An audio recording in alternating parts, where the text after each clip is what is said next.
What's interesting is that they did experience nausea in those experiments with the Godlight healing device. And I believe that was related to the toxicity of the water in their bodies. And in fact, my further work with these same technologies will involve allowing people to purify before being exposed to those high-energy beam devices using colloidal gold and silver waters to be able to, through electroporation processes, expunge all the toxins in their body that have been stored up from an urban lifestyle. So I think, pharmaceuticals are really the biggest prevention for most people to step into a really healthy lifestyle, because of course they are hooked into using these things and are not accessing organic, natural solutions that will really become more and more necessary as these changes take hold, not only due to the lack of availability of these chemicals, but more so due to the fact that these chemicals will be penetrating deeper into the systems of people because of the enhanced electrical conditions that they'll be experiencing.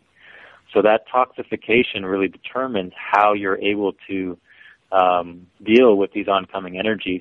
And I believe that's exactly why Native American elders and elders around the world from indigenous cultures identify this time as the purification time, and specifically talk about the December 22nd, 2012 event as the Purification Day.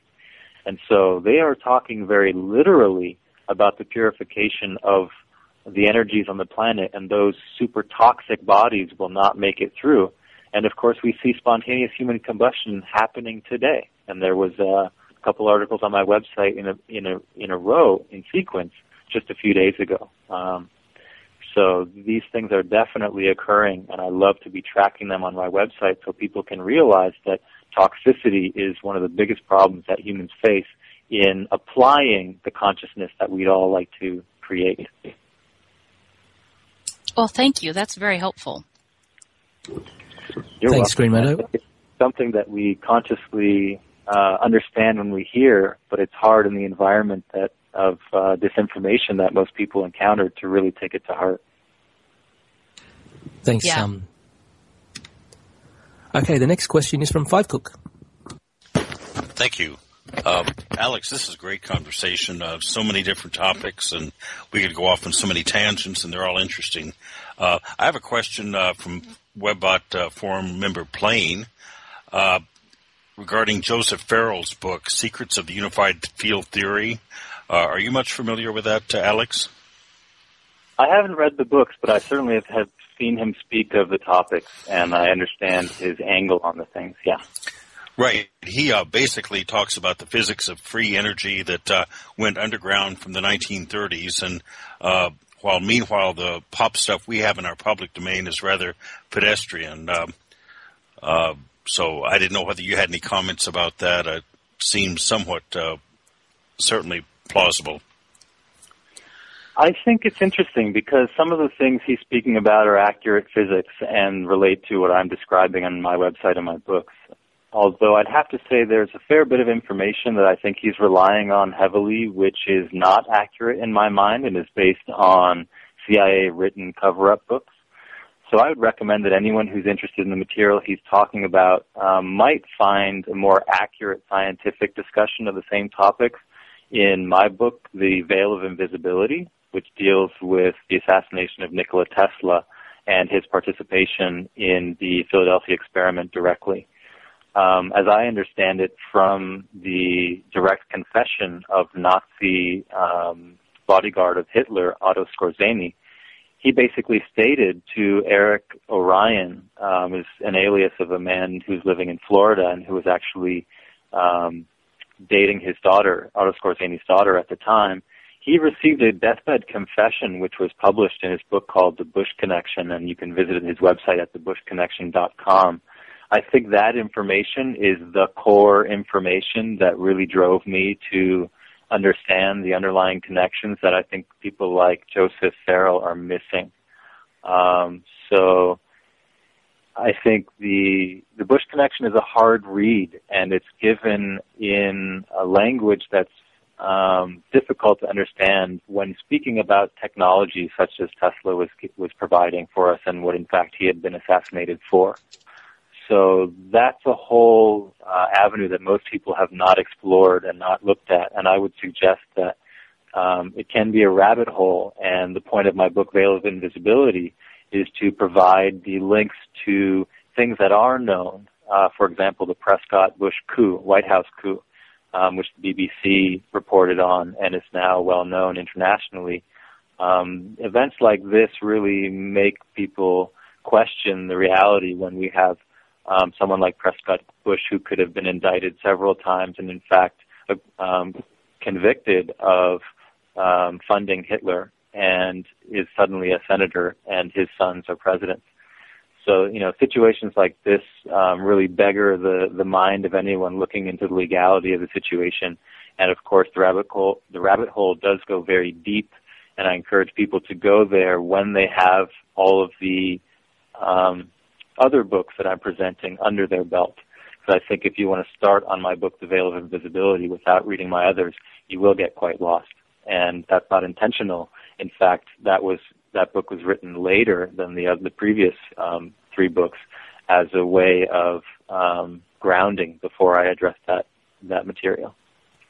That sounds fascinating. I love books about Tesla, and I think most of us are interested in Tesla. Are your books available on your website, or not to turn into a commercial, but where are the best places to get those? Yeah, they're available as free ebooks, which are downloadable from the PDF link on the main menu of my website. And at this point, I've got 6 books up there, and I'm working on my 7th, and looking forward to getting as much response from people as I can. I've had lots of positive response, and I think things are going really well.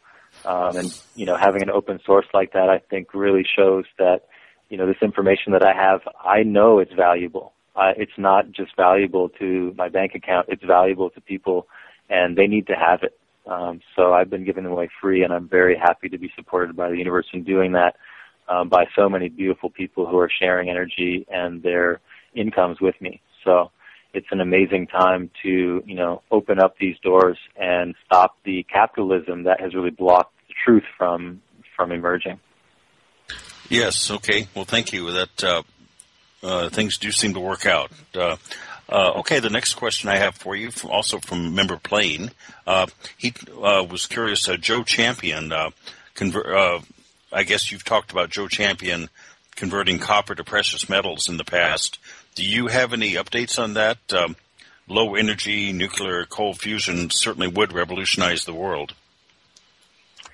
Yes, and I think it is right now. I definitely have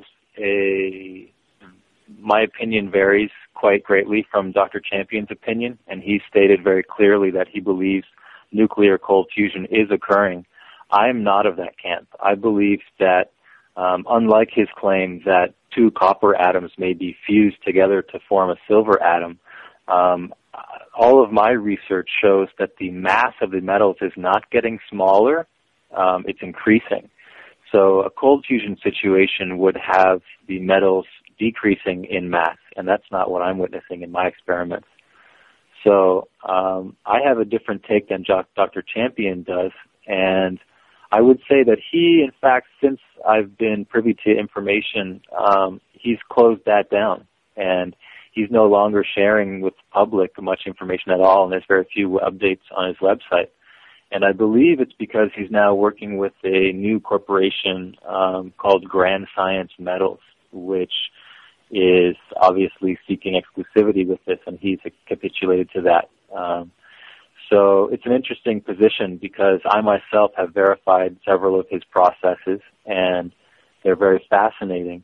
And I think it is going to be changing the face of how technologies are, and certainly the availability of rare earth metals technologies can apply that in the future. So these technologies certainly will be changing human consciousness, but open source is the way we're going to have to go long term if these things are going to be employed to human benefit, because right now the secrecy with which Dr. Champion is conducting himself is not really, I see, in line with responding to the natural earth changes that we see before us. And, I want everyone to consider this material and look at it and, not take my word for it or take Dr. Champion's word for it. But there are experiments that are out there that I've outlined in my book, Lightwater, and Dr. Champion has also outlined in his publications, which have effectively created transmutation. So the reality of this is here. Whether or not Champion is now open to sharing what he has succeeded in achieving, that opportunity may be closing. Okay. Well, thank you. Another opinion asking of you. I have a question from member Aviator. What is your opinion on David Wilcock's new book, Source Field Investigations, where he discusses DNA and the link between 26,000-year cycle and the reawakening of humanity via the pineal gland? I know you touched on that a little bit briefly, but do you have much contact with David Wilcock or much of an opinion on that? No, I think not. I haven't read the Source Field Investigations, so I can't speak to that. I have heard some of his ideas, and people have spoken with me about my opinion about what he speaks of in regards to the pineal gland activation. And from what I've seen, I believe he speaks about darkness activating the pineal gland, and I find that erroneous. And in my books published years ago, I basically outlined the concept that it's the psychoacoustic alignment of the trithalamic system, which includes the hypothalamus, pineal, and pituitary glands, and that this system, under the conditions of a heartbeat resonance, like a Native American drumming ceremony, boom, boom, boom, that effect would cause the entrainment, or what's called trithalamic entrainment, which brings the brain into resonance with the heart and the whole core of the brain. So, to me, this effect has been studied and reported previously years ago and coherently interfaces with the ancient Sanskrit knowledge of the chakras, and of course alignment being meant in terms of the synchronization of the pulsations or the rhythms of those different organs, specifically the heart with the hypothalamus, pituitary, and pineal. So trithalamic entrainment, I think, is a crucial concept that is linked in the imagery of the Sanskrit temples, because of course the third eye pyramid in Egypt, if we believe that the original facade had an eye symbol on one or all four of the faces, that in fact this symbol corresponds to the Ajna chakra of Sanskrit tradition, and which directly references the pineal gland itself. And of course, calcite is the crystal that comprises 90-something% of the pyramid stones in Egypt, and in fact the pyramid stones all over the world in many places. And that is the exact mineral, calcite, that's found as biomineralizations in the pineal gland.